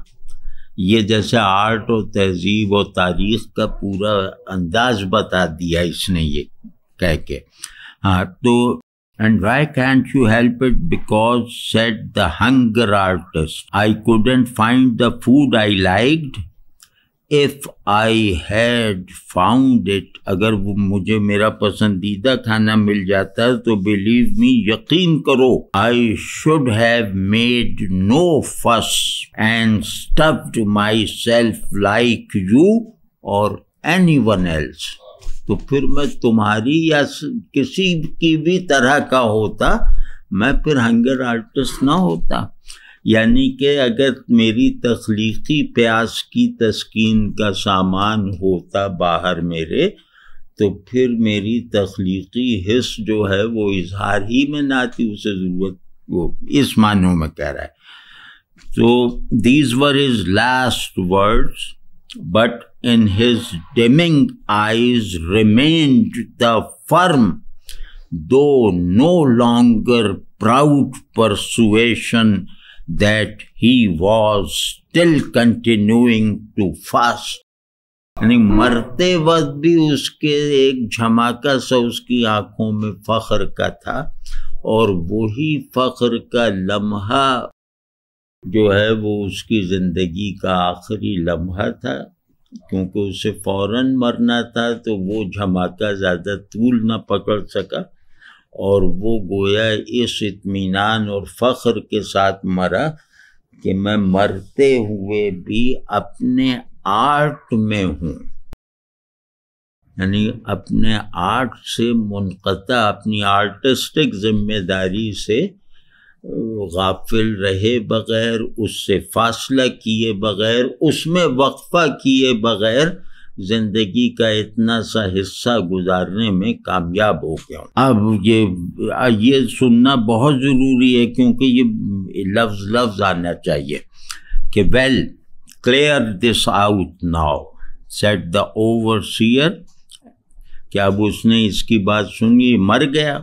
اب وہ اپنے ماتحتوں کو کہتا ہے کہ بس اب یہاں کی صفائی کرو، اور انہوں نے ہنگر آرٹسٹ کو دفنا دیا، اور وہ جو وہاں پڑا ہوا تھا اس کا اسٹرا وغیرہ وہ سب ہٹا دیے، صاف کر دیے، اور پھر کیج کو صاف ستھرا بنا کر، بلکہ کچھ شاید رینوویٹ کر کے بھی، وہاں وہ ایک پینتھر لے آئے.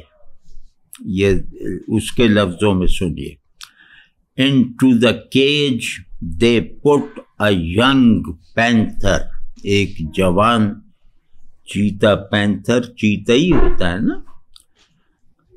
Even the most insensitive felt it refreshing to see this wild creature leaping around the cage that had so long been dreary. کمال ہے. اب جیسے ہی اس جوان چیتے کو لا کے رکھا گیا تو تماشائی اور سب آنے لگے اسے دیکھنے کے لیے، اور سب جیسے اس پر واری ہو رہے تھے، یعنی سب کے لیے وہ دلچسپی، کشش، رشک اور تعریف کا وہ ہدف بن گیا. اور اس نے گویا اس پنجرے کی اس ویرانی اور نحوست کو ختم کر دیا جو ہنگر آرٹسٹ کی وجہ سے اس میں چھائی ہوئی تھی. تو دا پینتھر واز آل رائٹ. ہاں یہ بات ہوئی نا، پینتھر اسی کو ہونا چاہیے تھا. The food he liked was brought him without hesitation by the attendants. اب وہ دیکھو اس کو پسندیدہ کھانا نہیں ملا، اس کا پسندیدہ کھانا جو ہے وہ اس سے پوچھے بغیر یا خود بخود جیسے اسے فراہم کیا جاتا رہا.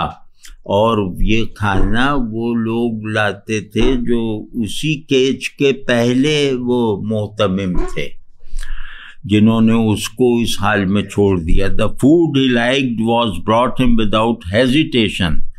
یعنی جو بھی اسے پسند آئے تو یہ لوگ کو ذرا بھی چوں چرا کیے بغیر وہ لا دیتے تھے. He seemed not even to miss his freedom. لگتا تھا کہ یہ پنجرے میں ہونے کے باوجود اپنی آزادی کو محفوظ، یہ پنجرے میں آزاد ہے لگتا تھا. اور his noble body، یہ نوبل باڈی کتنا اچھا ہے، furnished almost to the bursting point with all that it needed. کہ اس کی جو نوبل و باوقار، اور نوبل کو نوبل ہی سمجھیں گے، اس کی نوبل و باوقار اور بادشاہانہ انداز رکھنے والا جسم، وہ furnished almost to the bursting point with all that it needed. اس جسم کو اپنی سجاوٹ کے لیے، اپنی طاقت کے لیے، اپنی نشو و نما کے لیے جتنی بھی چیزیں درکار تھیں یا ہو سکتی تھیں، وہ سب جیسے وہ اس پر نچھاور کی جاتی رہیں، مطلب وہ ان سب سے سجا ہوا تھا. seemed to carry freedom around with it too. وہ سونے مطلب جیسے سب آرائشی چیزوں سے لدا پھندا ہونے کے باوجود وہ اپنی آزادی کو جیسے اور بڑھا کے کنوے دکھا رہا تھا.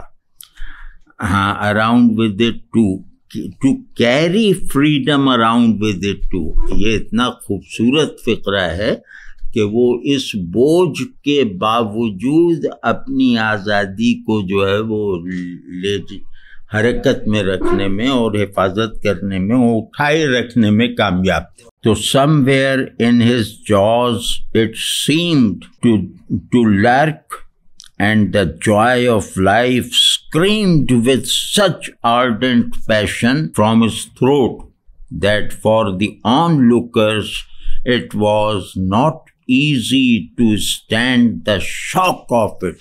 آپ دیکھیں جو کریٹیوٹی کو سراہنے والی کیفیتیں ہوتی ہیں، اس سے مرعوب اور حیران رہ جانے والی جو حالتیں مرتب ہوتی ہیں دیکھنے اور پڑھنے والے پر، وہ سب اپنی بہترین شان کے ساتھ صرف ہو رہی ہیں اس چیتے پر، اس پینتھر پہ، یعنی جس میں محض قوت محض، بایو بینگ، اور ہر طرح کے جو آپ یعنی انسان سے نیچے نیچے کے سارے مراتب آپ گنوا دیں.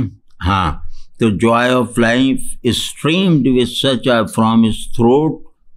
کیا کہنے کہ زندگی کا لطف اس کے حلق سے، ardent passion from his throat that for the onlookers it was not easy to stand the shock of it.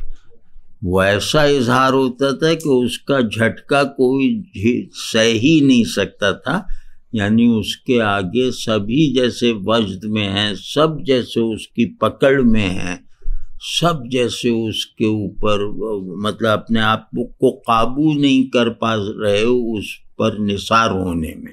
But they braced themselves, crowded around the cage and did not want ever to move away. سب کے جیسے قدم جمے اور کوئی بھی نہیں چاہتا کہ وہ یہاں سے چلا جائے. اور اس نے گویا ساری نگاہوں کو اپنے اوپر جو ہے وہ فوکس کروا رکھا تھا. مرکز نگاہ اور منزل دل بن گیا تھا. تو یہ چیتا. اب یہاں یہ کہانی ختم ہو جاتی ہے، اور جیسا کہ میں نے عرض کیا تھا کہ نامکمل کہانی ہے، لیکن اس کہانی میں بات جیسے مکمل ہو گئی ہے، یعنی اس کا ناتمام رہ جانا وہ اس میں کسی خرابی کا سبب بنتا محسوس نہیں ہوتا. یہاں بھی ختم ہو گئی تو بھی ٹھیک ہے، اگر وہ کچھ بڑھا دیتا تو پتہ نہیں کیا ہوتا. اب اس میں علامتیں ہیں کچھ کہ ہنگر آرٹسٹ کا مطلب یہ کہ آرٹ جو ہے وہ دکھ اٹھانا ہے اور چیزوں کو مطلب اپنے آپ کو خالی کرتے رہنا ہے، باہر کی چیزوں سے نہ بھرنے کا عزم کر کے. تو اس کے جو تھیمز ہیں وہ ہے آرٹ اینڈ سوسائٹی، اور یہ کہ آرٹ تنہائی، آئسولیشن، اداسی، مایوسی، اور پھر a new pattern of existence، کہ ایک وجودی بحران یا ایک وجودی تبدیلی جس نے وجود کی اندرونی اور بیرونی دونوں ساختوں کو بدل دیا. تو یہ جیسے ایگزسٹینشلزم والوں نے اس سے کئی تھیمز نکالے ہیں، اینگوش کا، ایگونی کا، تنہائی کا، اور پھر یہ کہ کیپٹلزم اور آرٹ کیپٹلزم نے کیپچر کر لیا ہے، اور کیپٹلزم کی مدد کے بغیر اب آرٹ اپنی قبولیت پیدا نہیں کر سکتا.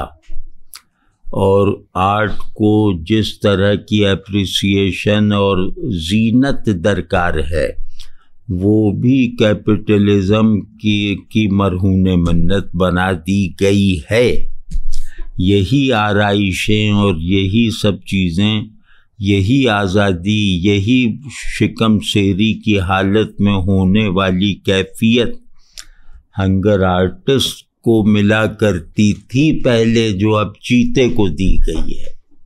یعنی اب آرٹ ایک بایو پاور، ایک بایو ڈائنامزم سے شکست کھا گیا ہے. اس کا مطلب یہ ہے کہ انسان کا اسپریچول، کریٹو، انٹلیکچول سیلف وہ اس کے بایو اسٹرینتھ سے تک محدود رہ گیا ہے. تو جتنا آپ بایو بینگ بننے میں کامیاب ہیں حیاتیاتی قوانین کے مطابق، اتنا آپ مقبول ہیں. اور جیسے ہی آپ اپنے انسان ہونے پر اصرار کریں گے، یہ سوسائٹی آپ کو مسترد کر دے گی، نظر انداز کر دے گی، اور آپ کو آپ کے ہوتے ہوئے بھلائے اور چھپائے رکھے گی. پروفیشنل آرٹسٹ، پروفیشنل سے یہاں مطلب یہ ہے کہ یہ آرٹ سیکھا جاتا تھا، کیونکہ اس آرٹ کی سوسائٹی میں قدر تھی. پروفیشن کسے کہتے ہیں کہ آپ اسے سیکھتے ہیں اور پھر اسے اپنی تمام ضروریات کے لیے کافی بنا لیتے ہیں، اور وہ آپ کا آرٹ ہے. آرٹ اور پروفیشن یہ بہت قریب کے لفظ ہیں. تو ایک تو یہ، اور دوسرے اس کا مطلب ہے کہ مارکیٹ ویلیو تھی کیپٹلزم سے پہلے. مارکیٹ تھی. کیپٹلزم نے مارکیٹ کو بھی باڑا بنا دیا ہے. کہ وہاں بھینسوں کی قیمت ہے، آدمیوں کی نہیں۔ تو یہ، اور دوسرے یہ کہ وہ اس میں جو گہرے مفاہیم ہیں نا وہ لفظوں میں نہیں ہیں۔ جیسے ہنگر آرٹسٹ ایک علامت ہے آرٹ پر مسلط زوال سے لڑنے والا آخری آدمی، جو زوال اس پہ مسلط کر دیا گیا ہے۔ اور دوسرا جو ہے وہ یہ کہ آرٹسٹ کی تقدیر ہے کہ وہ ٹریجڈی میں رہے، اور ٹریجڈی بھی اس کی کریٹڈ نہیں ہے، اس پر لادی گئی ہے۔ تو جبری المیہ آرٹ کو مار دیتا ہے، اختیاری المیہ آرٹ کو زندہ رکھتا ہے۔ تو فاسٹنگ گویا ایک مجاہدہ ہے نا، تو اگر بھوک مجاہدے کے احساس سے ہو تو کھانا کھانا جیسے غیر انسانی اور حیوانی عمل بن کے رہتا ہے خود کھانے پینے والوں کے لیے۔ لیکن اگر آرٹ یہ جو ہے یہ مقصد آرٹ کا نہ رہے، یعنی کہ اب تکلیفیں مجاہدے کے ساتھ نہیں ہیں بلکہ جبری ہیں، تو پھر وہی مجاہدات جبر بن کے آرٹسٹک آزادی کو جو ہے وہ ختم کر دیتے ہیں۔ آرٹسٹک آزادی ہے ٹریجک ایسنس کو اس کے مطابق سچویشنز فراہم کرتے رہنا۔ تو بھوک جو ہے ایک ٹریجڈی کا ایک وہ کمپوزر ہے، وہ اسے زندہ رکھے ہوا تھا اور اسے آرٹ بنا رکھا تھا۔ تو یعنی کہ چیزوں کے نہ ہونے میں جو ہے وہ اپنے ہونے کو بہت سگنیفیکنٹ اور مرکزی بنائے رکھنا، یہ اس آرٹسٹ کا یا اس آرٹ کی روایت کا ایک وہ بنیادی تھیم تھا۔ وہ فنا ہو گیا، ختم ہو گیا وغیرہ۔ پھر اس میں کیپٹلزم کے آرٹ پر نہیں بلکہ خود انسان پر جو اثرات ہیں وہ واضح کیے گئے ہیں، اور اس میں کلاسیکل اور عارفانہ اور مجاہدانہ سفرنگ کو پروفین ہوتے ہوئے دکھایا گیا ہے۔ تو اس طرح کی یعنی کہ انسان کو ڈی ہیومنائز ہونے کے اس ماحول اور عمل میں دکھایا گیا ہے جو خود انسان نے طاقت کی بنیاد پر پیدا کی ہے۔ تو اس کے لیے آئیڈیل طاقت ہے، آئیڈیل مطلب روح نہیں ہے، آئیڈیل عاجزی نہیں ہے، طاقت ہے، آئیڈیل فنا نہیں ہے، بقا ہے۔ تو اس طرح کے تضادات اس کہانی نے پورے کے پورے واضح کر دیا۔ اب یہ کہانی آپ کو پورا میدان فراہم کرتی ہے کہ جدیدیت اور آرٹ کے درمیان جو یہ تعلق سے جو بحران و زوال اور موت طاری ہوئی ہے، اس کو آپ جس دلیل، جس منظر اور جس مظہر سے دیکھ سکیں اس کا آپ ذکر کرتے چلے جائیں، یعنی اپنے زمانے کی صورتحال کو بھی اس کی روشنی میں آپ زیادہ بہتر سمجھ سکتے ہیں، یعنی آج کی صورتحال کو بھی۔ اور جب اے آئی آئے گی نا تب یہ اور زیادہ ریلیونٹ ہو جائے گا۔ کافکا یہ بہت حیران کن وصف ہے اس کا۔ تو یہ جیسے ہم نے یہ پڑھ دیا، اب اگلی میں اس کے جو اختتامی ایک مجھے گفتگو کرنی ہے وہ میں اپنے کلاس روم میں کروں گا۔ تو اس میں جو ہے اس میں ایسا اشارہ دے دیا جائے کہ اس پر اختتامی گفتگو بعد میں آئے گی، یعنی اس کو کنکلوڈ کرنا ہے نا، تو وہ انشاءاللہ ہم کریں گے۔ اور اس میں ہاں انہوں نے ایک سوال کیا تھا کہ یہ ہنگر آرٹسٹ کیوں ہے، دا ہنگر آرٹسٹ کیوں نہیں ہے؟ تو دا میں دعویٰ ہے، زندگی ہے، برتری ہے، قبولیت ہے، تو وہ دا ہنگر آرٹسٹ اسے نہیں کہا جا سکتا تھا۔ اس میں وہ بے وقتی ظاہر ہو گئی ہے، ایک طرف تو یہ، اور دوسری طرف یہ کہ یہ ایک بہت بڑی روایت میں ہے ایک، تو وہ اے سے وہ روایت سے اس کا تعلق بھی جیسے واضح ہو جاتا ہے. اے پوئٹ کہیں گے نا ہم کسی کو بھی، دا پوئٹ کہیں گے تو اس کو گویا دوسرے شعراء کے سے بہت زیادہ بڑھا دینے کے لیے کہیں گے. تو یہ تو حالت زوال میں ہے نا، اس روایت کی حالت زوال میں ایک ایسی ریت کی دیوار ہے جو فی الحال لہروں سے نہیں گری، اور جو لہروں سے اپنی لہروں کے ٹکراؤ میں بھی خود کو برقرار رکھنے کی تگ و دو کر رہی ہے. تو اب یہ اے وال ہے، دا وال نہیں، کیونکہ اسے گرنا ہے.